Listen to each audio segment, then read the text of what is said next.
اعتزاز احسن نے کہا کہ پاکستان تحریک انصاف کے بانی عمران خان کو جلدی جیل سے باہر آتا نہیں دیکھ رہا۔ انہوں نے کہا انہوں نے اپنے لیے خود مزید رکاوٹیں کھڑی کی ہیں۔ انسان کو نرم مزاج ہونا چاہیے، یہ نہیں کہ ہم اس سے بات نہیں کریں گے تو اس سے بات نہیں کریں گے، کہ بات ہوگی تو صرف اسٹیبلشمنٹ سے، باقی سب چور ہیں۔ پھر انہوں نے عمران خان کو ایک اور مشورہ دے ڈالا کہ عمران خان صدر آصف زرداری سے مل لیں۔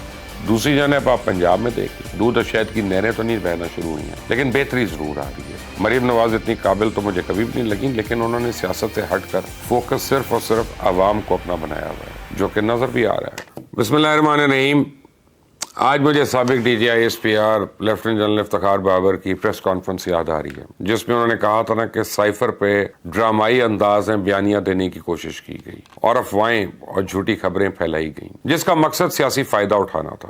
آج مجھے عمران خان اور ان کے سابق سیکرٹری اعظم خان کی وہ آڈیو لیک یاد آ رہی ہے، جس میں عمران خان نے کہا تھا کہ اب ہم نے صرف کھیلنا ہے، امریکہ کا نام نہیں لینا۔ آج مجھے عمران خان کے اسلام آباد جلسے میں وہ سائفر لہرانا یاد آ رہا ہے، وہ الزامات یاد آ رہے ہیں، اور پی ٹی آئی کے ہر دوسرے لیڈر کی میڈیا ٹاک، پریس کانفرنس اور ٹی وی ٹاک شوز میں دیے ہوئے بیانات یاد آ رہے ہیں، جس میں عوام سمیت ہر کسی کو باور کرایا جا رہا تھا کہ سائفر ایک حقیقت ہے۔ یعنی آپ ایبسولوٹلی ناٹ کہ گاڑی کے پیچھے لگے ہوئے وہ سٹیکر اور سوشل میڈیا پہ کیمپین بھی یاد آ رہی ہے، جس میں پورا بیانیہ بنایا گیا تھا۔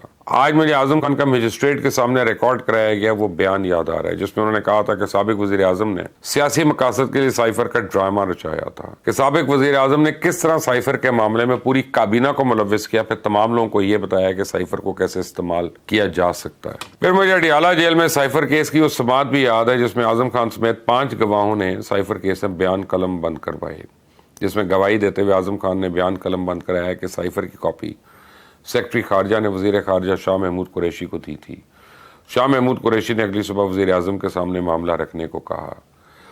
آج مجھے اس وقت کے وزیر داخلہ رانا ثناء اللہ کی پریس کانفرنس بھی یاد آ رہی ہے، جس میں انہوں نے دعویٰ کیا تھا کہ سابق وزیر خارجہ شاہ محمود قریشی بھی اس جرم میں برابر کے شریک ہیں اور یہ مقدمہ خصوصی عدالت میں بھیجا جائے گا۔ مجھے خصوصی عدالت کے جج ابو الحسنات ذوالقرنین کا اس سال جنوری میں دیا گیا فیصلہ بھی یاد آ رہا ہے، جنہوں نے سائفر مقدمے میں عمران خان اور شاہ محمود قریشی کو 10 سال قید کی سزا سنائی تھی۔ تو اب یہ بات مجھے ابھی تک سمجھ نہیں آ رہی ہے کہ عدالت کا فیصلہ کچھ اور ہوتا ہے، پھر دوسری عدالت آ کے اسی فیصلے کو رد کر کے ٹوٹلی نیا فیصلہ کر دیتی ہے۔ بہرحال یہ ہمارے نظام انصاف کا حصہ ہے۔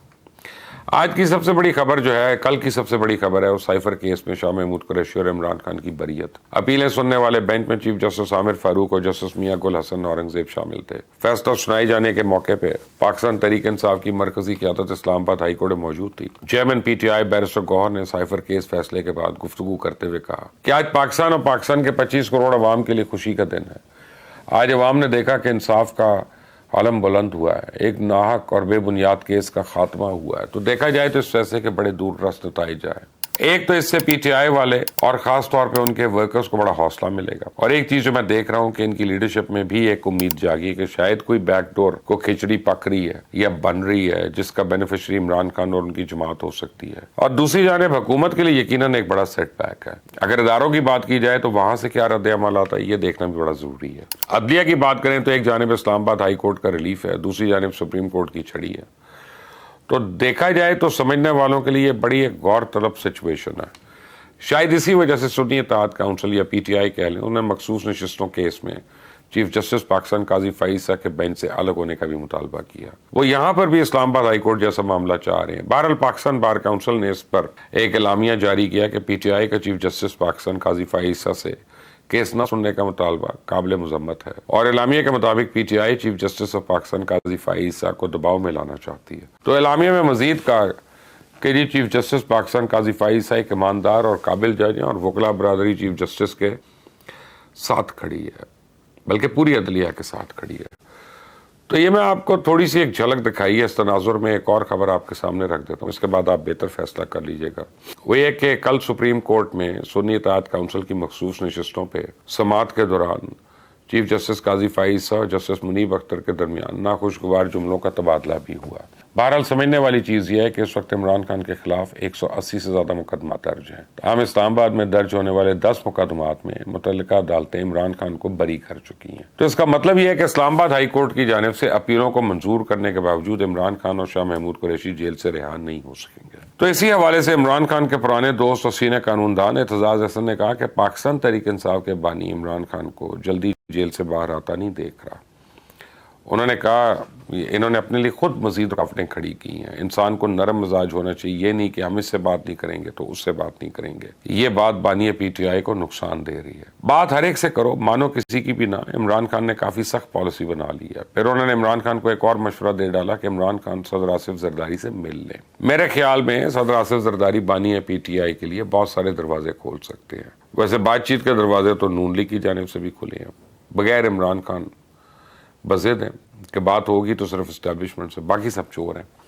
حالانکہ ان کو اپنی جماعت سمیت گھر کے لوگوں کے وہ اسکینڈل منظر عام پہ آ چکے ہیں جس کے بعد یہ دونوں جماعتیں معصوم لگتی ہیں. وہ علیحدہ بات ہے کہ نون لیگ ہو یا پیپلز پارٹی ہو یا پی ٹی آئی آج تک کسی کے خلاف کچھ ثابت نہیں ہوا کیونکہ ہماری پروسیکیوشن ہی اس قابل نہیں ہے.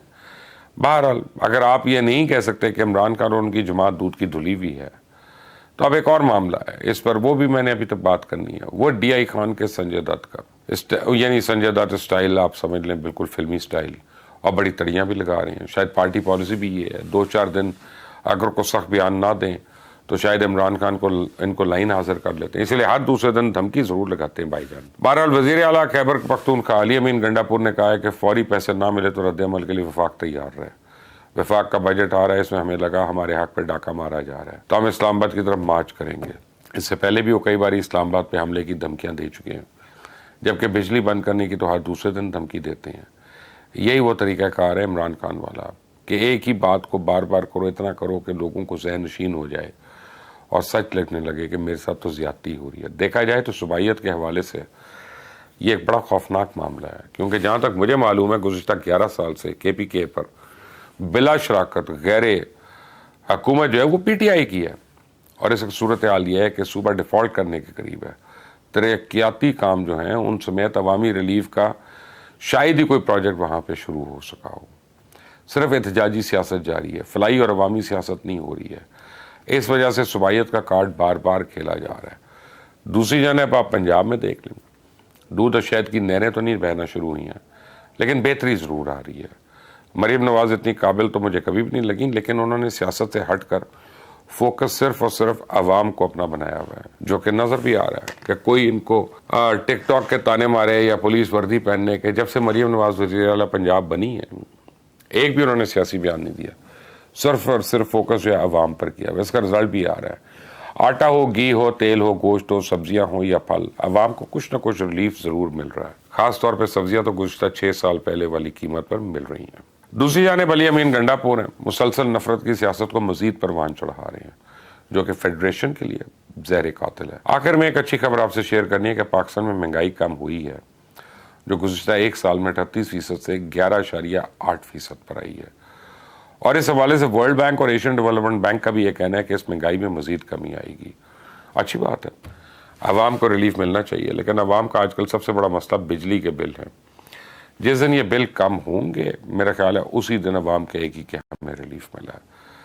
آپ میں سے ایگری کرتے ہیں یا ڈس ایگری کرتے ہیں، دونوں صورتوں میں کامنٹ ضرور کریے گا، مجھے اپنی رائے سے ضرور آگاہ کریے گا. اس چینل کو سبسکرائب کریں، بیل آئیکن کو پریس کریں. انٹل دی نیکسٹ ٹائم، اللہ حافظ.